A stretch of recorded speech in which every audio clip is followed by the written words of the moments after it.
Hello everybody, welcome to this week's episode of The County Seat. I'm your host, Chad Booth. We are bringing you our show from the Commission Chambers of the Carbon County Courthouse Complex in Price, Utah.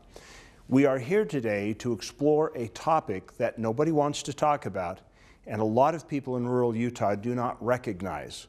And that is that there's an alarming rate of heroin addiction that stems from opioid abuse that is spreading across rural America. Not just here, but at the entire country. That's the focus of our program today. Let's get a look at the microcosm of addiction in rural America. You're talking about a town of 1,000 people in the middle of rural nowhere, and we have 8 EMT calls in 1 month for heroin overdose.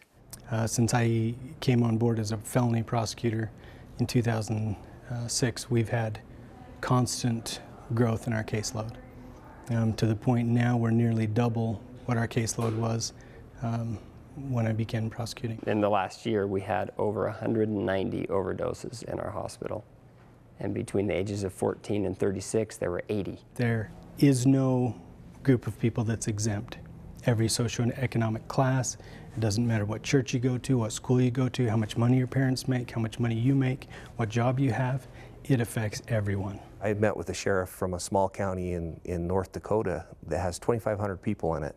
Same problems. They're struggling with heroin addiction. They're struggling with lack of resources to address this stuff. You know, businessmen, young kids in high school. You hear that any high school, you can get heroin at any high school. You see athletes that get hurt and they start with opiates and they move into illegal drugs to overcome it. Housewives that's been in a car accident. Last year, we saw over 20 babies being born to addiction in some form or another from a substance. The face of this addiction is not the typical face. It's absolutely anyone that you can pick out of a room could be addicted to opiates at any time. You know, you get Johnny Football who comes in on the weekend from an accident and he's only got a couple pills that gets him to his doctor's appointment. We try to do our best to where they can make sure they get their doctor's appointment, but it might not be enough. And where he may have used heroin once in the past, he turns to heroin. It's just a quick fix.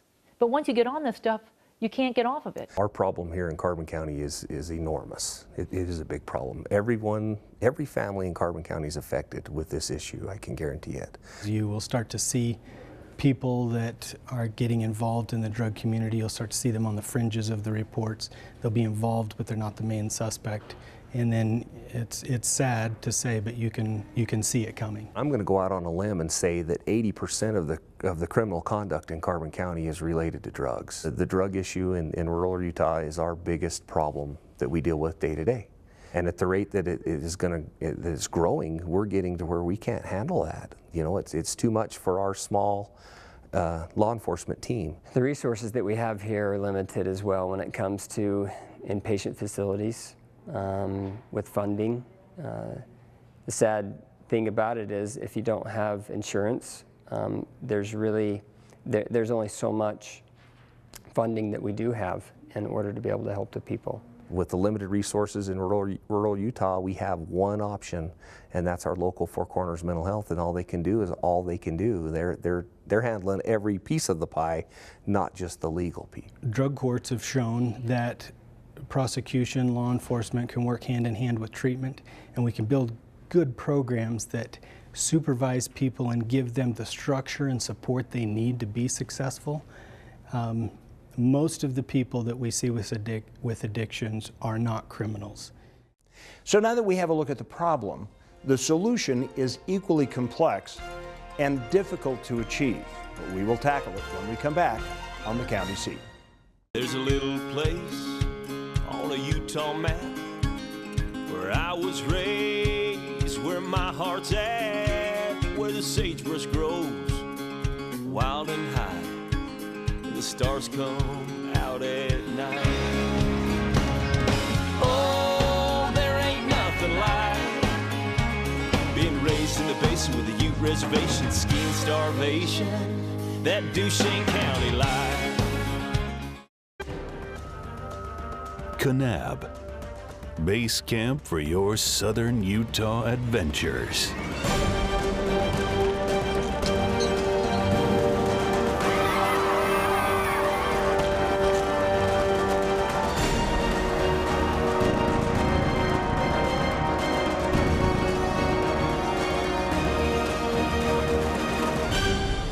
You belong in Kanab. The weekends just never feel like they're long enough. By the time you get to a destination, you're worn out and you may need a vacation to recover from your last vacation. The solution is closer than you think, and that's just what you need. You can find the desert at Little Sahara, the cool refreshment of Yuba Lake, escape to the green of the forest on the Nebo Loop. Make your escape to Juab County. It'll change your family forever.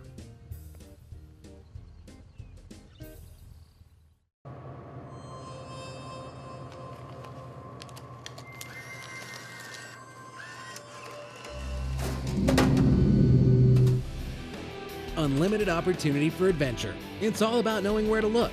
ATV adventures, rock crawling events, art festivals, and wildlife events. The opportunities are limitless.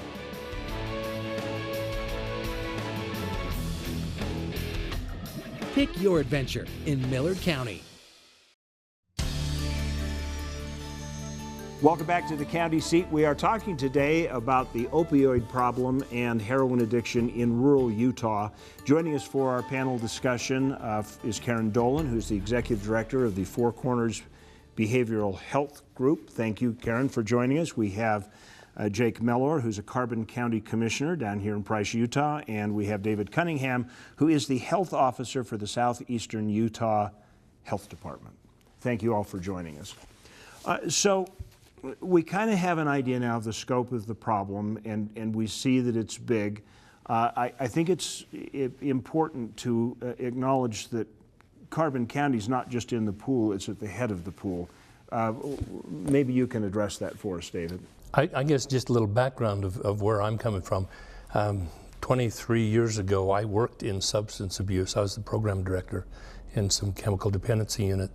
And there was the people that came into treatment, the hospital I worked for, one of them, it liked to cater to the more famous people in Salt Lake and people with a little bit of notoriety. And the doors or the beds were never empty. There was plenty of people coming. But it's been a problem forever, addiction has. But right now we're dealing with a problem in our area, and it's even regionally, there's other health and human service programs that Region 8 is what we belong in. And that's most of the western states, the kind of the center of the western states. But Utah has a big problem. And here in this area, even in small Carbon and Emery counties, we've got a problem. I mentioned to the people at HRSA yesterday that our area, there's not a person that I could talk to that I know that are on the streets that this hasn't hit them directly, that they know someone or their neighbors or their relatives, that addictions hit them and hit them hard. It is something we do need to discuss, we do need to find solutions for. Karen, do you feel overwhelmed with the enormity of the task and the amount of resources you have? We do. We have so many opioid addicts. And 4 out of 5 people that begin or end up being a heroin addict starts out by taking pain pills. So we have many extraction industry workers around here that have worn out their bodies and they get addicted to pain pills, and when that runs out, they turn to heroin. We also have people that can travel to Salt Lake, buy heroin for $10, come back and sell it for $20, so it supports their habit. We have many, many people, and with opioids, it takes over their brain, so they're not functioning well and they're not thinking clearly. And bridging them from their addiction to treatment is really difficult. We have gaps in services in terms of detox, in terms of getting them on medication that can help them reduce cravings, to keep them in treatment long enough to get their brains functioning again. So let me follow up with that. There are some people that say, well, just legalize it all, and you know, the criminal aspect of it will go away, and so what if they function on heroin? But you said it actually takes over their brain. Is that not a viable alternative? Because there's some people who will say that is. That's dangerous because heroin and opioids are so deadly. We have purchased lots of naloxone kits, and we're giving them out. If you can keep somebody alive, you can get them into long-term recovery. Legalizing a drug as dangerous as heroin is a scary prospect because, you know, there's a certain number of people that may try it and may not get addicted, but a whole lot of people do get addicted, and it's deadly. And it's inconsistent in the dosage, so you never know kind of what level you're getting. Also, people will go into treatment for 30 days, get out of treatment, and use at the same level as when they were entering treatment and overdose and die. So that's a dangerous proposition. Are opioids self-escalating? You have to go further and further into them to get the same impact? Absolutely. You do. If you just drew a level line, and this is where your normal being is, where you're happy, where your stasis is. When you take a drug, it'll rise above that line. That's the high that you get. And then there's always the rebound. You always have a recovery part, which drops below that normal line. And as you use the drugs and you get more and more into it, it takes more and more to get the high. And that's what you're looking for, is that high. But pretty soon, people who become addicted, they're using the drug just to stay on that level line. And most of the time they're below it, just trying to get back to level. It does destroy their life, and that's one reason that it is so addicting. You just can't get back to that norm. You know, Chad, I think that there's also a misconception on who this affects. So a lot of times when we think of people who are using drugs, we're thinking of perhaps individuals who are poverty-stricken, who don't have jobs, who are already criminals of nature. But the reality of the fact is a lot of people, it could be high school sports athletes, could be the star captain of the team that has an accident, that gets, you know, addicted to Oxycontin or codeine or whatever. You know, he gets addicted to his pain medication, and then, you know, has to get off of that, and or can't afford the medication necessary to help him in his circumstance. And heroin is so easily available.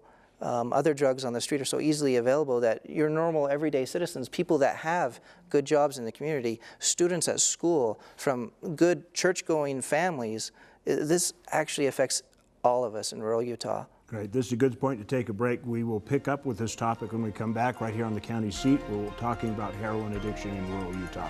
We'll be right back. What would you do with an extra day in Utah Valley? Explore the Wasatch Mountains? Snap a family photo at Bridal Veil Falls. Cool off on Utah Lake or the Provo River.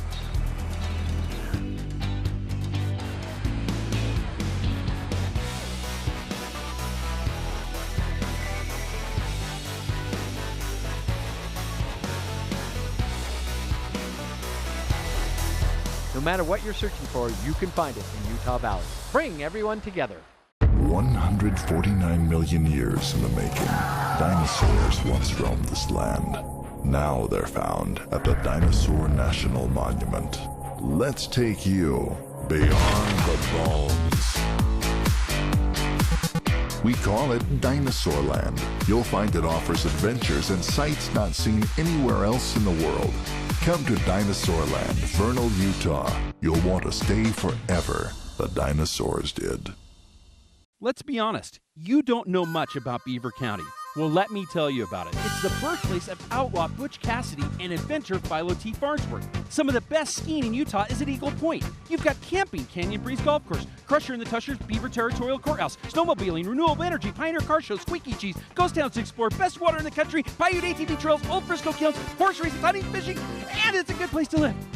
Beaver County, mountains of fun. I could tell you more, but why don't you come and see it for yourself?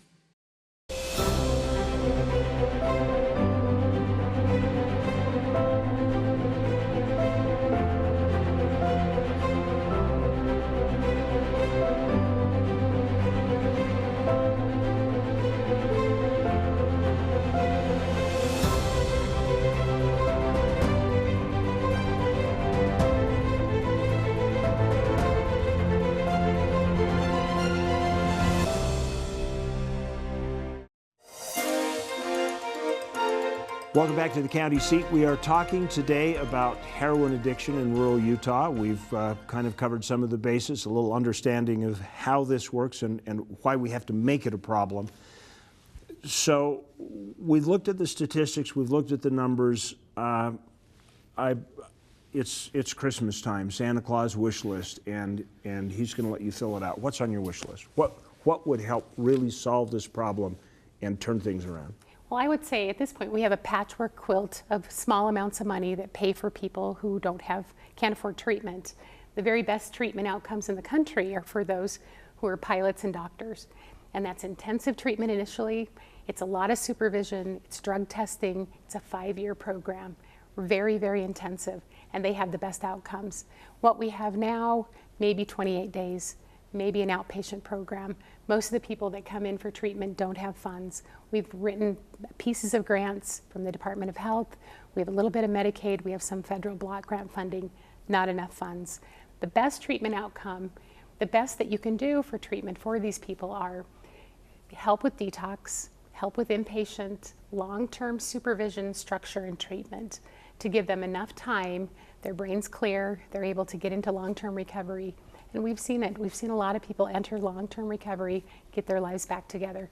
So somebody would sit back and look at that, and they would say, my gosh, that could be millions of dollars. That could cost more than what we're spending to incarcerate them. Do you think it would be?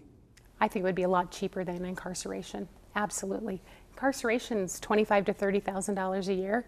Treatment could be 6 to 8.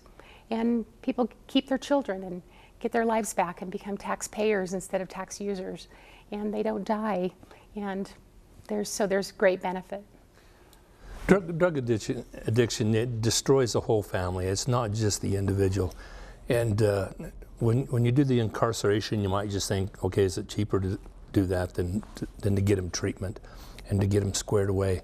But when you think of the destruction of the whole family and it essentially the whole community can be affected by it, you need to deal with it as an addiction. You mentioned, your words was make it a problem. And to me, I just would use a different word, awareness. We've got a problem here. A big part of addiction is denial. And I think we have a lot in our community who are flat out in denial. So I think number one, we make sure that there's a greater awareness as to what the problem is and that it is here and we do need to deal with it. And I think there's a lot of education that would go along. When we talk about addiction starting with just painkillers, and then it can go into other things like the heroin. I think there's even an education that needs to be done with our local doctors and their prescription practices and the pharmacies and tracking a little bit better who is getting that type of a drug and painkillers. And then a big piece of it is funding. When we live in a rural community, I run about 30 different grants from the State Health Department, and the funding that comes to the locals is so minuscule compared to the resources that are already along the Wasatch Front, for example. And they have those resources and they're getting the funding. We don't have the resources and we get very little funding because of our numbers here. And so that lack of resources, whether it's in treatment programs, educating the doctors. Another thing that's really important is prevention. Addiction is the one disease that's completely preventable. If children never use, they'll never get addicted. So good prevention programs. I know Jake's on a coalition to help with prevention. We need to start early. Drug court is late stage disease. If we start early in the schools, really educating kids, doing things that will build up their resistance to using drugs in the first place or alcohol, that's another thing on my wish list. I guess there's some people, maybe Jake, you can address this, that think of this and say, okay, if we put all this treatment in place, it's going to just bring more requirement for treatment. And it itself, by being lenient with the problem, will self-escalate so to speak. Do you think that's actually the case? The community really needs to be behind whatever program is implemented in the area. Recently, we were trying to follow the Communities That Care model. We're actually on step 3 of step 5, getting this all structured and organized.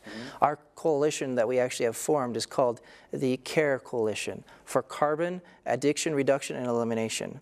And the reason that we've formed this, we've brought together 12 different sectors of people here in our area to represent the needs that we have to help combat the drug addiction that we have in our area, the drug, opiates, substance abuse. And we need to focus on that most influential sector, which is our children. Now, yes, like Karen mentioned, when people are in recovery, that's late stage. We need to hit it before with prevention. An ounce of prevention is worth a pound of cure. We really need to have some kind of program to help out with that. And locally, we're forming an organization to assist with that. And we have funded it to a certain extent and level. But as David had mentioned, per capita, we have a bigger problem than a lot of urban areas. But our numbers are still, per person, small enough that we don't get the funding that other places do. We need to be backing this effort as a community, but we also need some assistance to make these programs possible. Is part of treatment kind of like a, you know, you've got a fixed overhead. It takes so much to, you know, before you can transport the passengers, which costs you so much per mile, you got to buy the van. And everybody's got to buy the van, whether they're hauling 10 passengers or 100. Is that kind of how this works? We need a clinic. We need a clinic that anybody can go to, and we don't have that. Well, treatment funding is based on incidence and prevalence, also population. So around the state, we're about 2% of the population of the state of Utah. So we get about 2% of the funding. You know, about 1 in 10 people will become addicted. So those of us in this room may never become addicted. So 1 in 10, but those 1 out of 10 cause lots and lots of social problems and family problems and are expensive to keep in jail and prison and need a lot of help. So I think starting very young and treating all the way to the end stage of the disease and never giving up. I sit on a board for the state of Utah with the Department of Workforce Services, and we need to provide a good workforce in our area, and we need to be able to help our workforce maintain itself. And this is part of that. Okay, very good.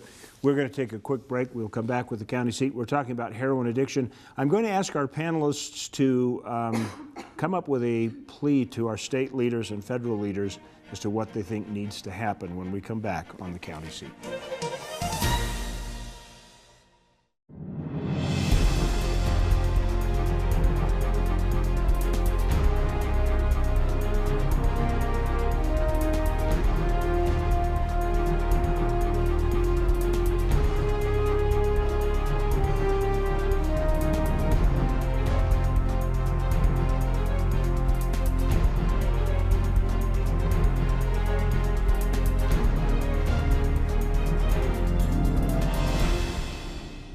There is a place where looking out means looking in, where an impression lasting only a few seconds will be imprinted on a life forever, where courage is forged and innocence rediscovered, where remembering is rewarding and forgetting unforgettable.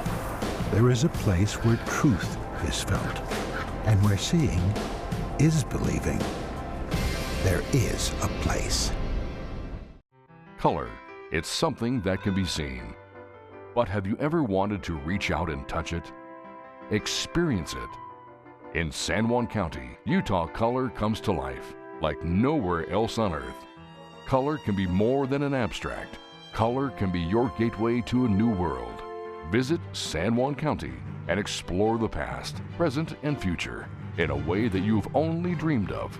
San Juan County, color your experience. I'm a Utah's own dairy producer. I care about the health of my animals, and I care about the quality of food we produce. Because when it comes to providing quality dairy products, I understand the importance of Utah grown and raised. And the jobs we enjoy are vital, because Utah's own supports our communities. As a consumer, I look for Utah's own products, because Utah's own is good for me, and it's good for Utah. Keeping it here at home, Utah's own.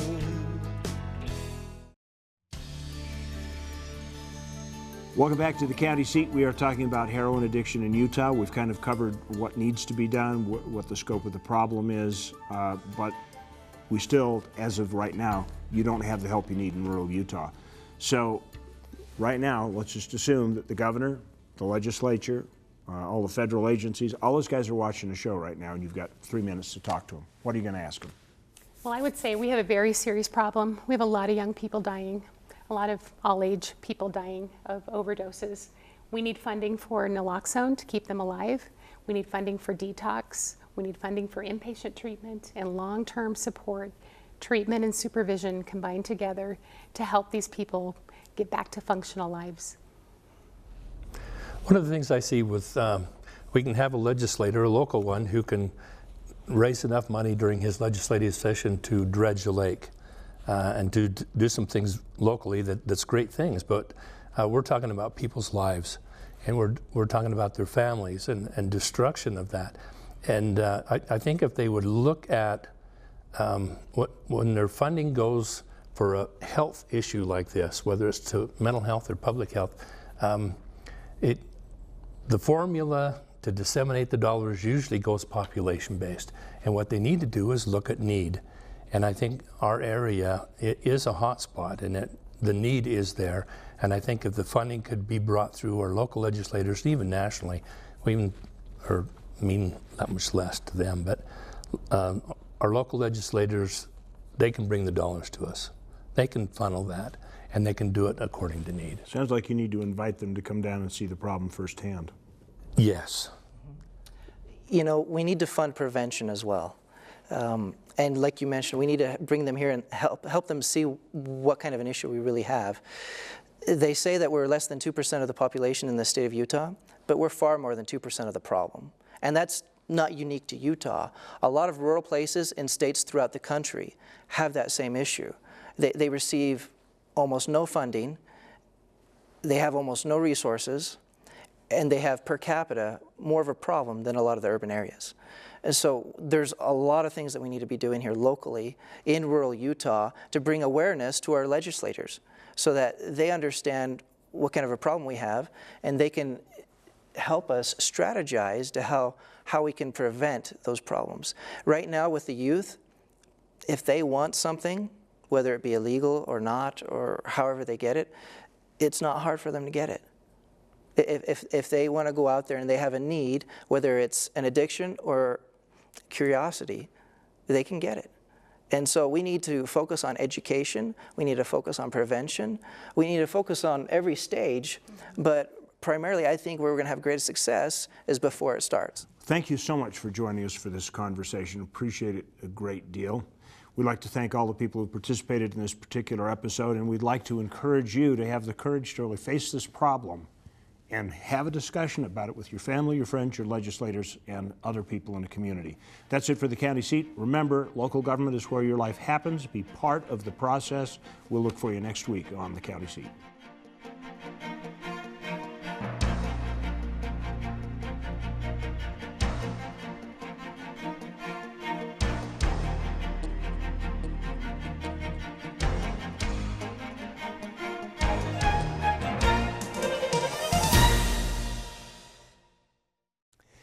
If you'd like to share this video with your friends, well, you do that right here. If you would like to subscribe to our YouTube channel, you do that over here. If you'd like to interact with us on the county seat, that happens over here. If you want to watch the next episode of the county seat, you can catch it Saturday night at 11 or Sunday morning at 8:30 on ABC4 Good for Utah.